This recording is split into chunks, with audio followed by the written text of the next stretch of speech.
Mwiriwe canke mwaramutse bivanye naho buri umwe wese aherereye banywanyi bacu mukunda kandi mugakurikira inkuru n'ibiganiro dutambutsa kuri no mboneshakure yanyu ari nayo yacu mukunda muri benshi Shiramatsiko TV n'umwanya w'ibigezweko babiriko biragaruka ko cane irya nino nga mu gihugu c'u Burundi aho tubazaniye makuru ahambaye ariko aravugwa irya nino kuri igenekerezo rya 15 z'ukwezi kwa gatanu mwaka wa 2026. Dore ingingo nkuru aya makuru yacu tubazaniye agiye kwibanda ko muri ano makuru turaza kugaruka ku makuru ateye ubwoba ariko aravugwa mu gisirikare c'u Burundi, indyane ziri muri iki gisirikare, indyane aho zoba zaraturutse ndetse no kugene iki gisirikare nyine bivugwa yuko cyasenyuwe na Perezida Evariste Ndayishimiye. Turaza kubabwira benshi bahejeje gupfungwa bacirwa umunyororo w'ubuzima bwabo bwose ndetse banategekwa ibindi bintu bitandukanye, aho umwe n'abandi babona yuko indyane ziri muri iki gisirikare arizo nyine zigiye gusambura igisirikare ndetse n'uyu mwuga nga mu gihugu c'u Burundi. Muri ano makuru turaza kubabwira zuguru iriko iravugwa muri iki gisirikare. Muri ano makuru kandi turaza no kugaruka ku makuru ahambaye cane mutamenye ku vyashikiye Perezida Evariste Ndayishimiye ubwo yari mu gihugu c'u Buganda, aho yari yetabiriye umuhango w'irahira rya mugenzi w'igihugu ca Uganda Perezida Museveni, aho ibintu vyabereye muri iki gihugu ko Ndayishimiye yari ariyo ari ibintu biteye ubwoba. Muri ano makuru turaza kugaruka kuri vyinshi mutamenye mwanyegejwe kwibara ryaguye rigwishijwe na Perezida Evariste Ndayishimiye, aho amakungu yose kuri ubu ngubu yifashe ku munwa. Muri ano makuru turaza kubabwira vyinshi cane mutamenye. Muri ano makuru kandi turaza no kubabwira ku bijanye n'inama ikomeye cane yahuje Perezida Evariste Ndayishimiye ndetse na bamwe mu batavuga rumwe n'umugambwe uri ku butegetsi CNDD FDD, o Perezida Evariste Ndayishimiye yavuganye imvugo y'agahemo kandi inateye ubwoba, aho yabwiraga abo bamwe mu banyepolitike batavuga n'umugambwe uri ku butegetsi bavuga yuko igihugu atari icana kandi ngo atari intango y'urwarwa bose baba bashaka gusomaho, aho babonye yuko Ndayishimiye ariko aravugana agahemo. Ni mu gihe hari hagize iminsi havugwa yuko Perezida Evariste Ndayishimiye yoba ariko arakoresha igitugu kugira ngo ihagire ikiringo gikurikira adahiganywe n'abandi banyepolitike. Bivugwa yuko aya matora arimo akamwana wa mama yimirije mu mwaka wa 2027 amatora y'umukuru w'igihugu. Ibi n'ibindi twakubwiye mfunyapfunyo biriko biravugwa cane irya nino, turaza kugenda turabigaruka ko. Uganda oye!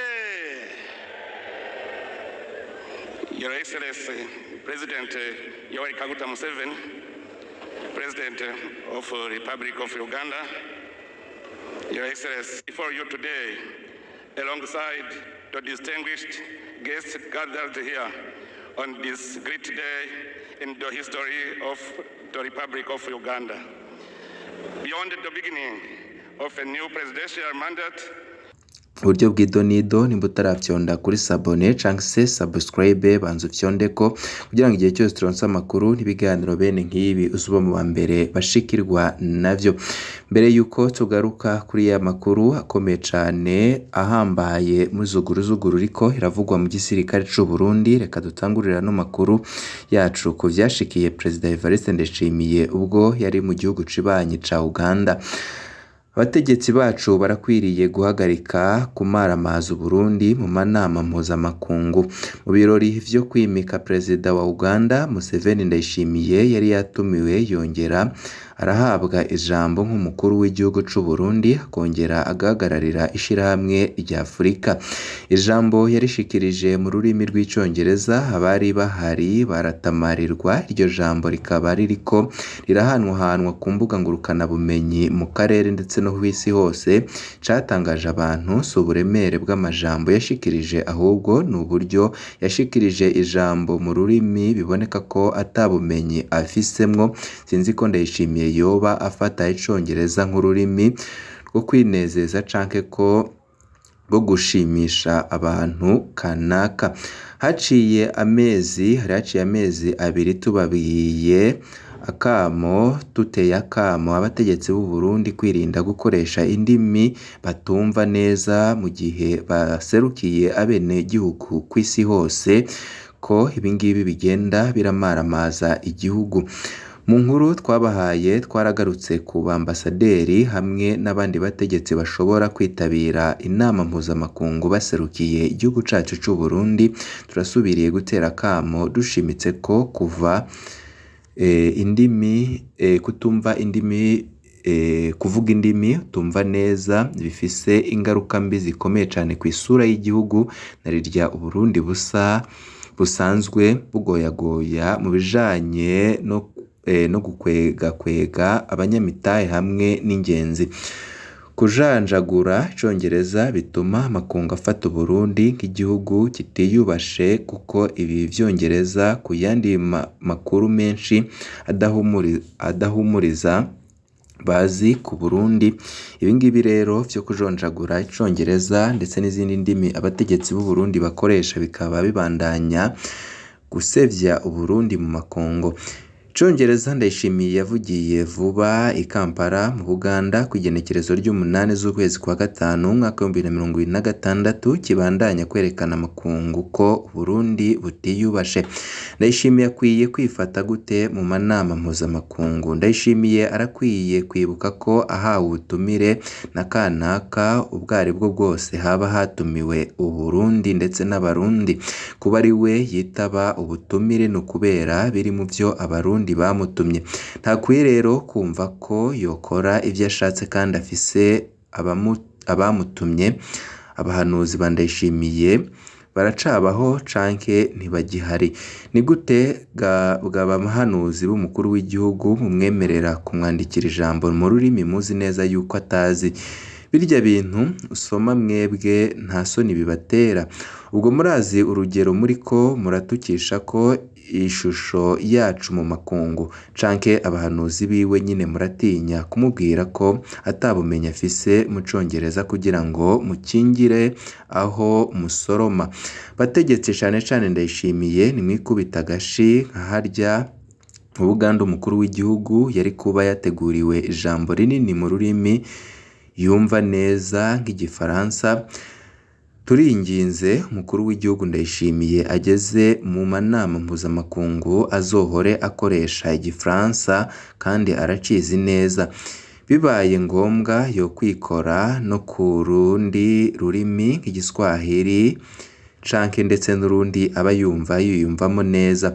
Akarorero yakarabira kuri mugenzi we w'igihugu cibanyi c'u Rwanda nyakubahwa Paul Kagame. Mukuru w'igihugu c'u Rwanda nta gifaransa azi, iyo ageze aho bavuga igifaransa aca avuga icongereza. Sinzi ko Ndayishimiye yoba ashaka kwigereranya n'abandi canke ko abituma n'izindi mpamvu. Iryo banga niwe arizi. Naho icongereza kiriko candika amateka ateye ubwoba mw'isi, ntibisigura ko umutegetsi atakizi ari igicibwa. Habanamba igihe kimwe Perezida wa Amerika Barack Obama yahuriye na mugenzi we Nicolas Sarkozy w'Ubufaransa mu rugendo. Harageze ko batangira hamwe ikiganiro ku bamenyeshamakuru. Vyasabye ngombwa ko bahagararana n'umusemuzi azi icongereza n'igifaransa icarimwe. Babikoze uko kuko Obama atazi igifaransa ataziyo igifaransa gitaye umutwe. Sarkozy nawe nyine atarazi icongereza aho gitaye umutwe, kandi vyarangiye neza iyo conference de presse igenze neza. None Ndayishimiye we arahitamo kumaramaza Uburundi ibiriko biragenda bisiga isura itari nziza mu gihugu c'u Burundi. Reka tugaruke kuri ya makuru ya zuguruzuguru ariko aravugwa mu gisirikare c'u Burundi. Burunga ihohoterwa kuborezwa igufa intwazangabo za FDNB bashengejwe mu manza zibiri zikomeye. Burunga kuwa 13 Rusama mwaka 2025 2026. Imanza zibiri zirimwo intwazangabo za FDNB igisirikare c'u Burundi zimaze indwi zitari nke zihungabanya intara ya Burunga mu bumanuko bw'u Burundi kandi zituma nyine habaho amakenga menshi mu gisirikare canke mu banyagihugu hagati yo kunyuruza abantu hakoreshejwe ikirwanisho, kugerageza gusambanya ku nguvu umusivile no guhotera umusirikare bikamuviramwo urupfu. Abatari bake bariyamiriza amabi yagirizwa bamwe mu ntwazangabo mu ntara ya kane ya gisirikare. Umusirikare w'ipete rya kapiteni yaciriwe urubanza inyuma yo kugerageza gusambanya umwigeme ku nguvu yitwaje ikirwanisho. Uko makuru dukesha SOS Media Burundi abivuga, sentare nkuru y'igihugu ya Musongati ishashe mu nyubakwa z'ibohero rikuru rya Rutana yahanishije kuwa ndwi Rusama Kapiteni Celestine baraguzwa igihano co gupfungwa imyaka 20. Iyo ntwazangabo tubibutse yuko yahora ikorera mu ikambi ya gisirikare ya Kayero muri komine Musongati yagiriwe n'ivyaha byo kunyuruza umuntu akoresheje ikirwanisho, kwiba no gutera ubwoba no kugerageza gusambanya ku nguvu umukenyezi akiri muto yitwa Ikorineza akora mu vyo kurungika amafaranga akoresheje telefoni Gitega, umugwa mukuru wa politike w'u Burundi. Kuko byashikirijwe n'umushikirizamanza, iyo ntwazangabo yoba yarakoresheje imodoka hamwe n'inkoho ya pistoli y'akazi mu gutuma uwo mwigeme amujana mu kibanza kinyegeje kiri ku mutumba wa Nyanza ni muri komine ya Musongati kure cane ya Gitega. Atewe ubwoba hakoreshejwe icyo kigwanisho, umwigeme yategetswe kwambura impuzu imbere yo kuronka akanyuro agahunga ava mu modokari atanambaye impuzu mu gicugu mu gihe iyo ntwazangabo yari isamaye. Kubw'abashinga intahe, uwo mwigeme yahunze atanagahuzu ko munsi yambaye aca ahungira mu rugo rwari hafi aho. Umukenyezi nyine urugo yaciye amuha impuzu yambara. Intwazangabo baraguzwa yafashwe mu ijoro ryo kwa 26 Ndamukiza, ihagarikwa n'imbonerakure abanywanyi b'umuhari w'urwaruka rwa CNDD FDD ku mutumba Nyanza. Makuru hadushikira habandanya avuga yuko imbonerakure zirafasha mu bikorwa byo kukizura mu ijoro zifadikanije n'igipolisi kandi zikagira uruhara mu gucungera imbibi zifatanije n'igisirikare. Rimwe na rimwe zikoresha ibirwanisho bito bito kandi hari usanga zifise ibirwanisho bicira umuriro. Iyo dosiye irababaje cane. Abanyagihugu benshi bo muri Burunga bariyamiriza amabi akorwa n'umusirikare yari akwiye gukingira abasivile, ariko yagirizwa ibikorwa by'ubugizi bwa nabi vyakozwe hakoreshejwe inkoho y'akazi. Urupfu rwa Kaporari Albert Hatungimana Majoro yagirizwa kumuboreza igufa. Kuko twari twabibabwiye ko ari imanza zibiri ziriko ziravugwa Burunga, iyindi dosiye ubu iriko irahungabanya igisirikare nijanye n'urupfu rwa Kaporari Albert Hatungimana. Twibutse yuko Majoro Gilbert Manirakiza azwi ku izina rya Kibogoye, icegera c'umukuru wa Batayo Support yo mu gice ca kane ca gisirikare mu ikambi ya Mabanda, yagirijwe kuwa gatanu igenekerezo ry'umunani Rusama mw'ibore rikuru rya Mpimba i Bujumbura, murwa mukuru w'ubutunzi bw'u Burundi, mu kurindira urubanza azocirwa. Yagirizwa kuba yaragize uruhara mu bikorwa by'ihohoterwa vyatumye uwo mukaporari yitaba Imana kuwa 27 Ndamukiza guheze. Kuko vyemezwa na benshi mu babibonye mu gisirikare, umusirikare yitavye Imana yari yafashwe inyuma y'amatati y'akaborerwe mu vyabereye mu nzu y'ubudandaji mu Mabanda igihe yari yaborewe. Inyuma yo kuriha ivyo yanyoye, inyuma yo kuriha ivyo yononye, yari yasubijwe mu ikambi kugira ngo ahanwe n'igisirikare, ariko amaze gushirwa mu kazu k'ikosorero ibintu ngo vyaciye bifata iyindi ntumbero. Amakuru ava mu gisirikare avuga ko Major Manirakiza yoba yarategetse abasirikare gukubita cane uwo mukaporale, yoba yarakubiswe inkoni nyinshi cane gushikaho atangura kudahwa amaraso imbere yo kujanwa ku bitaro vy'i Makamba aho yacikaniye. Ubwoba bwiyamirizwa mu makambi amwe y'igisirikare no hagati mu gisirikare nyine. Abasirikare benshi bavuga ko Major Manirakiza umusirikare mukuru atinywa kubera uburyo akoresha mu kurongora iyo kambi. Bamwe mu bakorana nawe bavuganye n'abamenyeshamakuru batashatse ko amazina yabo amenyekana, bavuga ko kuva kera hariho ivyo bamwagiriza byo gukoresha nabi ububasha bwiwe, gutera ubwoba hamwe n'ihohoterwa mu bihano vya gisirikare vyagirizwa uwo yahoze ari mu muhari w'abagwanyi.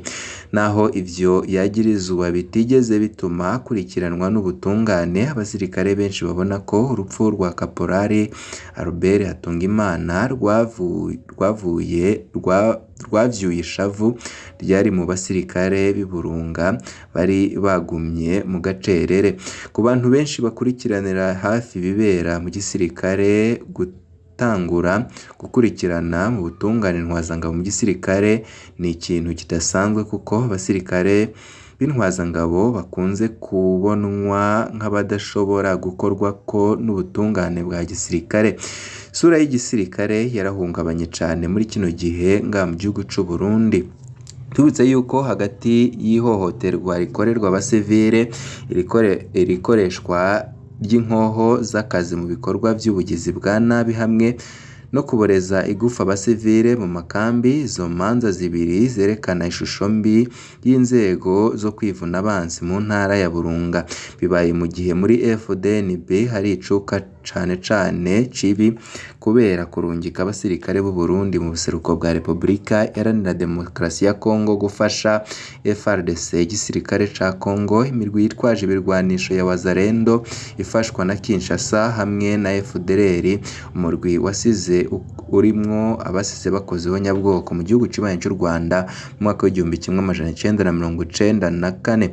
Umurwi w'abanyarwanda b'abahutu, bamwe muri bo nyine bagirizwa kugira uruhara muri jenoside yakorewe abatutsi mu mwaka w'1994 nk'uko nari mpejeje kubikubwira, mu kurwanya abaroberi ba M23, kuko amakuru ava mu gisirikare no mu banyagihugu avyemeza. Abasirikare b'u Burundi bashika 272 baheruka gucirirwa ibihano bishika no gupfungwa ubuzima bwabo bwose bazira kwanka kuja kurwana muri Repubulika Iharanira Demokarasi ya Kongo. Bikaba ari ubwa mbere ivyo bibaye mu gisirikare ca FDNB. Mu gisirikare no mu mashirahamwe adaranira ivyicaro vya politike, benshi basaba ko haba amatohoza yimbitse hamwe n'ibihano vy'akarorero ku bakoze ivyo vyaha. Bamwe mu basirikare kandi bizeye ko izo manza zizofasha kugarukana indero, ubunyamwuga hamwe n'icizere muri FDNB yamaze guhungabanywa cane n'ingorane zo muri ico gisirikare nyene n'ingaruka ku ntambara iri mu buseruko bwa Repubulika Iharanira Demokarasi ya Kongo. Mu gusozera no makuru yacu twari twabateguriye kuri uyu wa 15 z'ukwezi kwa gatanu umwaka wa 2026, ariko aravugwa cane irya nino mu gihugu c'u Burundi. Reka tuyasozerere kuri iyi nama idasanzwe yakoreshejwe n'umukuru w'igihugu c'u Burundi hamwe n'imigambwe itavuga rumwe n'ubutegetsi CNDD-FDD. Burundi, Perezida Ndayishimiye agira ati uvuga ngo vaho ndahaje arabanza yitonde, igihugu sicana si intango y'urwarwa. Imigambwe 37 niyo yitavye ikiganiro cabereye ikiriri. Muri iyo migambwe nyine harimwo 5 yanditse urwandiko isaba mubonano n'umukuru w'igihugu. Iyo nayo ikaba ari Sawanya Frodebu, Iprona, Seneri ya Nestore, Kodebu na CDP. Iyo migambwe 5 yashize ku meza ivyifuzo vyayo, aho yaserukiwe na Olivier Nkurunziza aramutse umugambwe Iprona n'iyindi migambwe 32 nayo nyine yarashikiriye yarashikirije uko ibona amatora yotunganywa neza. Umukuru w'igihugu c'u Burundi wari muri iyo nama akaba nawe nyine ari we wanayigirishije yibukije iyo migambwe yose ko igihugu atari intango y'urwarwa umwe wese aramukirwa gusoma ko abitoza ari bake gusumba abatora ntibota ubwoko kuko abenegihugu ari bo mucamanza. Uti ntibata ubwonko kuko abenegihugu ari abacamanza. Imvugo isa n'ay'agahemo Perezida Evariste Ndayishimiye abandanyije agira ati aracira agace imigambwe yiyumvira ko ikomeye kandi atabantu bari inyuma yayo. Ati Burundi ni igihugu kicaye mu kinogo kandi bisabwa ko tukivamwo, ngo nta kindi iyo migambwe yitwaza atari kuvuga ko igihugu gikenye. Cyiza rero ni uko indinganizo bahuriye ko ariyo kugikura mu bukene. Abibaza ko boshika mu burongozi baca batunganya neza byose, yabibukije ko abo barongora ari abantu atari intama. Ati uvuga ngo vaho ndaje arabanza yitonde, ngo umuntu akwiye gutegera ivyo agiyemwo kuko igihugu si icana si intango y'urwarwa abantu bategerezwa kunywa ko bose. Ati abenegihugu nibo soko ry'ubutegetsi, nta muntu n'umwe ashobora kwihagira ubwo butegetsi batamutoye canke batamwemeye. Nubwo Ndayishimiye yavuze uko, bamwe mu bari mu migambwe itavuga rumwe n'ubutegetsi ndetse n'abandi bakurikiranira hagufi politike y'u Burundi cane cane abanyepolitike bahunze igihugu bavuga yuko ivyo bari biteze kuri Neva nyine ari byo vyabaye, ngo Neva azabandanya ahamba amategeko ndetse agume yica igihugu mu gihe abarundi bose batahagurikira kumwe kugira ngo basenye intwaro yiwe. Biboneka yuko ifukamye ku gakanu k'abarundi. Banywanyi bacu kandi ngo duce dusoza ragize ko karagaruka ko cane. Turakengurutse kuri mwe mwese mwaduteze yompi kuva mu ntango gushika ku musozo. Ibihe byiza kuri mwese nivyo ndabipfurije.